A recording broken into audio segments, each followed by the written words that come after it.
Hey everybody, this is Gregory Brown with RMUnicorn, the Ruby Mendicant University video log. So for the last couple of days we've been sort of just brain dumping, but today I'd like to talk a little bit about the particular sort of teaching style that I'm advocating through RMU. So the ideas that I had for this actually came from a math course that I took about 2 years ago, which was a topology course, and it was using something called the Moore method, which is kind of interesting. We did this as a small section class with just 2 students, myself and one of the other students, and then the instructor. And the idea was that as opposed to a traditional math course in which you are presented with proofs and sort of walk through them, given a lot of examples, and then are given some exercises, or maybe you do some minor proving of results. Instead, what this course was it was entirely question driven. So there weren't any real theorems presented as such. Instead, what it did is it started off with very, very simple questions, and those questions, based on their results, led into more interesting questions and more complicated questions. And you actually can go through an entire course of topology with an entire first course at least, with absolutely no lecture, in which the students start with nothing but an understanding of set theory and end up proving some interesting results in topology. So I really, really enjoyed this course. Of course, at sometimes it was really, really frustrating because you're literally answering questions in a field that you've never worked in before without being given any background information. But despite that frustration, the interesting thing about it is that it allowed me to approach the course in a way that was consistent with my own mental model rather than simply a replication of someone else's. And that was really a unique experience for me. I've actually never been in a formal course in school, either in college or in high school, that was taught in that way.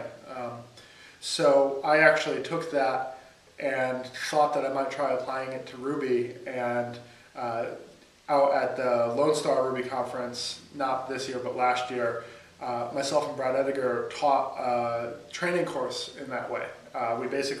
We made very simple questions and then allowed people to build up. There's actually an exercise out there that's really popular in Ruby called the Ruby cones, which I think Jim Wyrick and some other people had made, but that's a really fantastic approach using that same idea, which is they actually built a test suite that's designed to show you the functionality of Ruby just by implementing small tests and then a little bit more complicated things, a little bit more complicated things, until you're at the end of it building some full programs in Ruby. So we did a little bit of that sort of exercise at our training. We did some things like we did code reading exercises. We had people walk through Sinatra's code, but we started with some really basic questions like, locate the file that implements this functionality, and then actually went into all sorts of subtleties at some point about how the router works and that sort of thing. And it was really fascinating to see the way that people worked on it.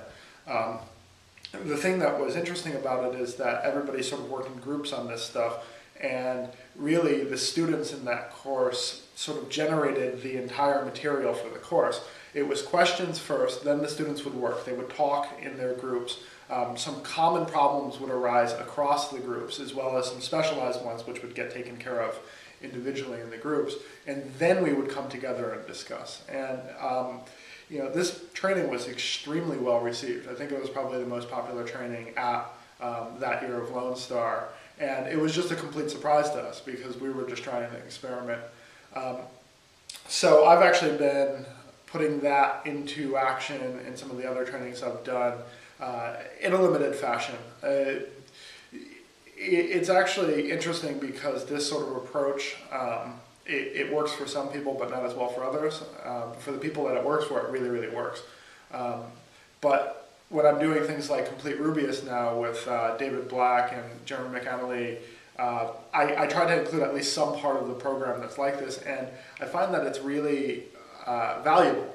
So the thing that I'm doing with RMU is based on that. It's a little bit different because I am assuming that the people who are starting the program already have some experience with Ruby, but not necessarily the amount of experience required to tackle the problems that I've been giving them.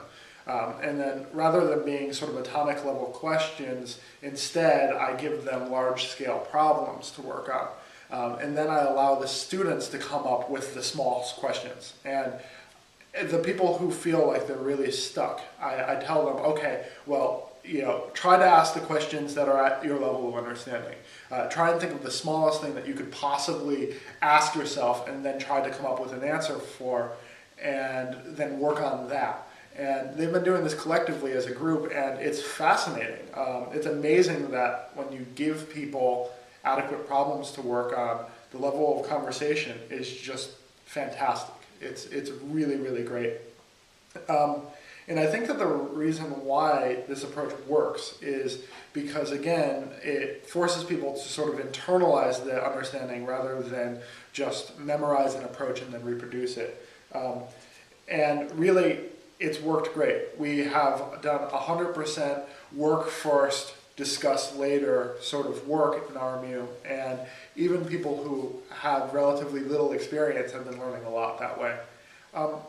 I think it's an interesting approach, and I think what it does is it sort of flies right in the face of the common trends there are in the way that people learn things. Unfortunately, I would say to become a professional at anything, but maybe in software engineering in particular, it really takes you about 20 to 25 years of unlearning to get yourself into a position where you can then begin to actually learn this stuff the right way. And part of that is that breaking that dependency on others for the source of inspiration or information. Really, our teachers, at least in the United States, have done a horrible job, and I don't think it's their fault, but the curriculum has set it up to be so, in the situation that students are really assuming that learning is a process that can literally be transferred from one person to another. And it's absurd because you get 20 years of problems being set up for you with predefined solutions and a template for you to use to solve those problems. There's a really good TED Talk on this, and I'll link it along with this video, of a math teacher who's teaching, I think middle school or high school math, and showing how literally what they show when they have these kids do a problem is they've got a sample problem with all of the variables outlined and then the entire process step by step of how to do things. And then they have the actual exam problem, which is literally the same exact thing, where it clearly identifies the variables with just different values in them. And I mean, it's absurd. I mean, anyone who has done real software development knows that you work with a hell of a lot less definition than that, and you might be working on problems that haven't been solved, or at least haven't been fully explored before. And it's very hard to get people out of that mindset that, well, there just might not be a blog post or a forum post out there with the solution to your problem. There might not be a Ruby gem out there that does what you want it to do. So you actually have to start building your own stuff. And it's a sort of a cultural clash to initially get people to do that. But then once they do, it is an unbelievably valuable experience. It is amazing to see how quickly, in a period of a couple of weeks, that all you need to do is break down that one bit of cultural tendency and then see people explode into self-inspired, self-motivated, creative workers. And that's an incredible thing to see. So I guess the whole thing is that RMU being a sort of special environment requires special consideration.